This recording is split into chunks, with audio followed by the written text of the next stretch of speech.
every football fan should know what Roman numerals are and what they look like, because every year the Super Bowl, whatever number of Super Bowl that is, it's always shown in Roman numerals. So we're going to learn how to turn Roman numerals into regular numbers and also vice versa. And so before we start, we have a nice little table on the left here that shows the letters of Roman numerals, okay, and then what value they are. So the letter I, always in capitals, is 1, and V is 5, and so on and so forth. Now, in Roman numerals, it always goes in groups of 3. So if we're looking at the number 3, that would be labeled with I. Okay, but if we wanted to do 4, we could not attach another I to it because that breaks the group of 3. So what you would have to do then is do subtraction. Okay, and we'll talk about that down here in the last third, but groups of 3 can never be more in groups of 3. You can't have 4 X's next to each other and so on and so forth. In Roman numerals, you always read left to right, and you always want the greatest value on the left versus the smaller numbers on the right. So if we have an example here in number 3 where the letter V means 5, and I means 1, so we would read that as 5 plus 1, which gives us 6. But if you ever have a smaller number on the left than on the right, here we have a 1 and then a 5, that signifies subtraction, so 1 minus 5 would be 4. Okay, so you always read left to right, and you want bigger on left means addition, smaller on left means subtraction. And I think this is really hard to see unless you're actually looking at examples, so we'll break it down into specific examples for us here. So I have a nice little worksheet that I've been working on because I had to go through review. So we have on number 1 here, we have an X, an I, and then an X. Well, we have the biggest number on the left is the X, that's 10. Okay, so that means here we have 10.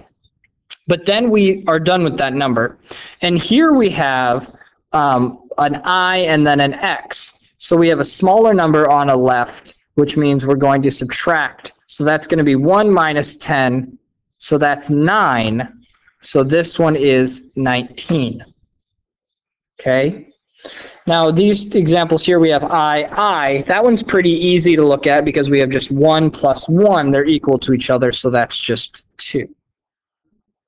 Here we have X and then another X. They're equal to each other, so we're just going to add 10 plus 10, and that's going to give us 20. Okay. So here we have an X and then a V. And remember, you can always have this list. We know V is 5.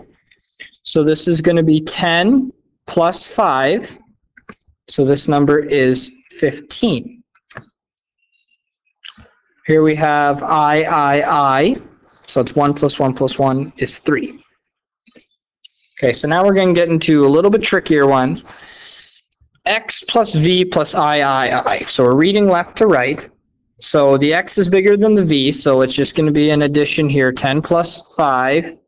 And these 3 are still smaller than the V, so that's plus 3, so our number is 18. Okay. So now we're going to get into one that's a little bit trickier down here. We have an I and then a V, so that's going to be a 1. But this 5 is bigger, so it's got to be subtraction, so it has to be 1 minus 5. Which will give us 4.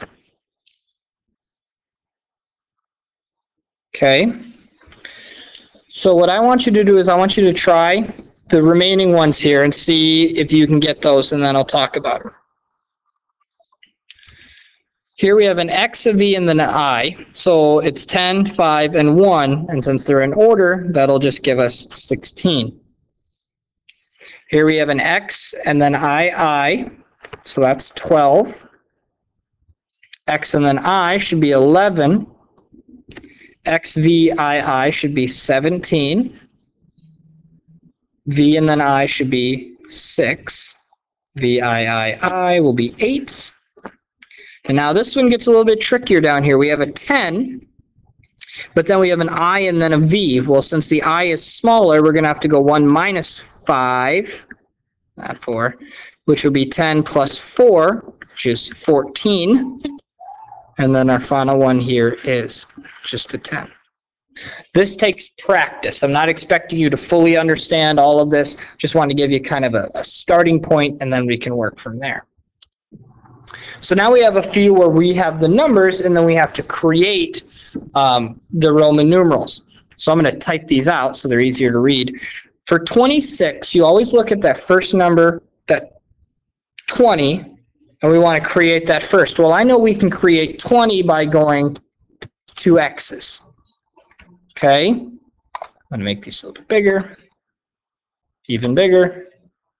There we go. So we have 2 x's. Well, then for the next one, we need to figure out the place we can put a 5 in there. And then for the last one, we can just put an I. And since we didn't have to do any subtraction, this was just pretty straightforward. 10, 25, and a 1 to give us 26. Now, you try to do that, and then the only time you use subtraction is if you can't reach a number. So here, for 34, this will be one where we'll have to do some subtraction. Now, the 30 can be created with some 10s. So I can go 1, 2, 3. That will give us 30. Okay. And then the problem with the 4 is to create 4, we'd have to go 1, 2, 3, 4. Well, that doesn't work because we have more than 3 i's. So we're going to have to do some subtraction. So we have to think v is 5. So we have to go 1 minus 5 will give us the 4. And that'll be 34 right there. For the last one, 96. Now, we have to get a little bit trickier here. We can't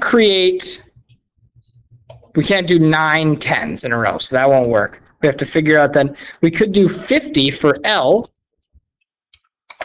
So that's a good start. But then, we have another problem. Well, we can't do x, because that'd be too many. So we're going to have to do a subtraction to get to 90. So we're going to have to do 10 minus the second L. So that first L gave us 50, and then we did XL for 10 minus 50 gave us 40. So we're now at 90. And then from here, we can add the 5 and then the 1. So just on this bottom one, I know that got a little confusing. That gave us 50 right there. This right here gave us 40 because we did 10 minus 50. And then that was 5. And then that was 1. So that's where that one came from. I want you to try these 3 on your own and see how well we can do. Okay, for the first one here, I'll type them again. I can do 50 for L. Then we can do XXX for the 80, and then 5. So L, 3 X's, and then a V. That's our first one. This one here, we should do X, V, and then I. That one is pretty straightforward, not too tough. The last one, though, can be a little confusing. So we have to subtract off 50, and so we want to subtract 3 off 50, so we're going to have to go I, and then L. Oops. Whoa, don't do that. I, and then L, because that'll be 3 minus 50, which will give us 47. Okay, so we're at 9 minutes, so that's pretty long already. We'll have some IXL stuff to practice. Make sure you ask me. These can get pretty tricky.